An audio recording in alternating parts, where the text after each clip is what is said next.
ಇಂದು ಕನ್ನಡ ನಾಡಿನ ಸಾಂಸ್ಕೃತಿಕ ರಾಯಭಾರಿ ವರನಟ ಸರಸ್ವತಿ ಪುತ್ರ ಡಾಕ್ಟರ್ ರಾಜ್ಕುಮಾರ್ ಅವರ 97ನೇ ಜನ್ಮದಿನ. 5 ದಶಕಗಳ ಕಾಲ ಬೆಳ್ಳಿತೆರೆಯನ್ನು ಆಳಿದ ಆ ಮಹಾನ್ ಚೇತನ ಇಂದು ನಮ್ಮೊಂದಿಗಿಲ್ಲದಿದ್ದರೂ ಪ್ರತಿಯೊಬ್ಬ ಕನ್ನಡಿಗನ ಉಸಿರಿನಲ್ಲಿ ಅಣ್ಣಾವರು ಅಜರಾಮರ. ನಟ ಸಾರ್ವಭೌಮ ಗಾನ ಗಂಧರ್ವನ ಈ ಐತಿಹಾಸಿಕ ಪಯಣದ ಒಂದು ವರದಿ. ಸಿನಿಮಾ ಎಂಬ ಮಾಯಲೋಕಕ್ಕೆ ಬೇಡರ ಕಣ್ಣಪ್ಪನಾಗಿ ಪಾದಾರ್ಪಣೆ ಮಾಡಿದವರು ಮುತ್ತುರಾಜು. ಮೊದಲ ಚಿತ್ರದಲ್ಲೇ ಕಣ್ಣನ್ನೇ ಕಿತ್ತು ಶಿವನಿಗೆ ಅರ್ಪಿಸುವ ಮೂಲಕ ಭಕ್ತಿಯ ಪರಾಕಾಷ್ಠೆ ಮೆರೆದ ಈ ನಟ ಮುಂದೆ ಇಡೀ ಚಿತ್ರರಂಗದ ಕಣ್ಣಾದರು. ಸತ್ಯ ಹರಿಶ್ಚಂದ್ರ, ಭಕ್ತ ಕುಂಬಾರ, ಭಕ್ತ ಪ್ರಹ್ಲಾದ ಚಿತ್ರಗಳ ಮೂಲಕ ಪೌರಾಣಿಕ ಪಾತ್ರಗಳಿಗೆ ಜೀವ ತುಂಬಿದರು. ಪೌರಾಣಿಕವಷ್ಟೇ ಅಲ್ಲ, ಬಬ್ರುವಾಹನನ ವೀರಾವೇಶ, ಕವಿರತ್ನ ಕಾಳಿದಾಸನ ಸಾಹಿತ್ಯಿಕ ವೈಭವ ಇಂದಿಗೂ ವಿಶ್ವ ದಾಖಲೆ.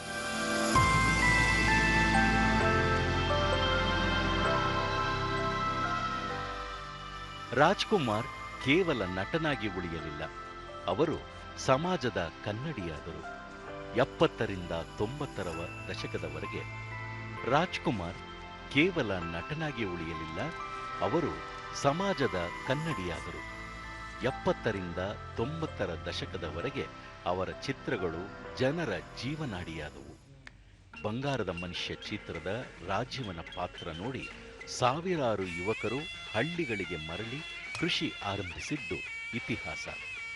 ಕಸ್ತೂರಿ ನಿವಾಸದ ದಾನಗುಣ, ಭಾಗ್ಯವಂತರು ಚಿತ್ರದ ಮುಗ್ಧತೆ, ಜೀವನ ಚೈತ್ರದ ಬದುಕಿನ ಸಾರ ಕನ್ನಡಿಗರಿಗೆ ಪಾಠವಾಯಿತು. ಬದುಕಿದ್ದಷ್ಟು ದಿನವೂ ಆದರ್ಶದ ನೆಲೆಯಲ್ಲಿಯೇ ಜೀವನ ಸಾಗಿಸಿ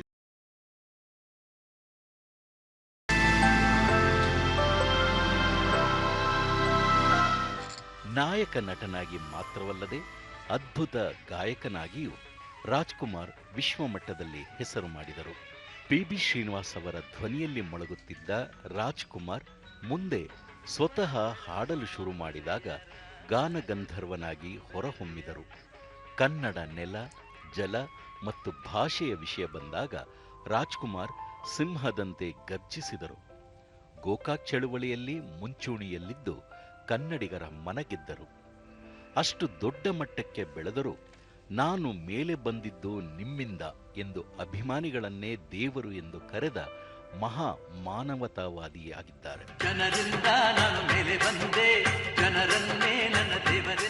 ಶಂಕರ್ ಗುರು ಚಿತ್ರದ ತ್ರಿಪಾತ್ರ ಅಭಿನಯವಿರಲಿ, ಜೇಡರ ಬಲೆಯ ಗೂಢಚಾರನ ಸಾಹಸವಿರಲಿ, ಪ್ರತಿ ಪಾತ್ರಕ್ಕೂ ರಾಜ್ ಅನ್ವರ್ಥನಾಮವಾದರು.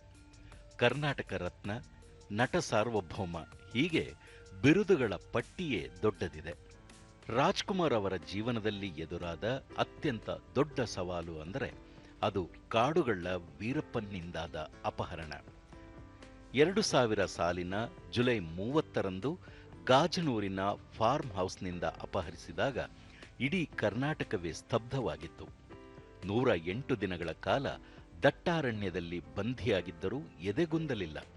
ಬದಲಿಗೆ ಅಲ್ಲಿಯೂ ತಮ್ಮ ಸರಳತೆ ಮತ್ತು ವ್ಯಕ್ತಿತ್ವದಿಂದ ಅಪಹರಣಕಾರರನ್ನೇ ಮಂತ್ರಮುಗ್ಧಗೊಳಿಸಿದ್ದರು.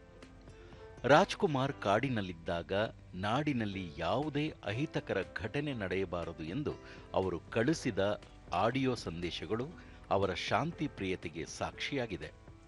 ಮರಳಿ ಬಂದಾಗಲೂ ವೀರಪ್ಪನ್ ಬಗ್ಗೆ ದ್ವೇಷ ಕಾರದೆ ಅವನು ಮನುಷ್ಯ ಎಂಬಂತೆ ವರ್ತಿಸಿದ ರಾಜ್ಕುಮಾರ್ ನಿಜ ಅರ್ಥದಲ್ಲಿ ದೇವತಾ ಮನುಷ್ಯ ಎನಿಸಿಕೊಂಡರು.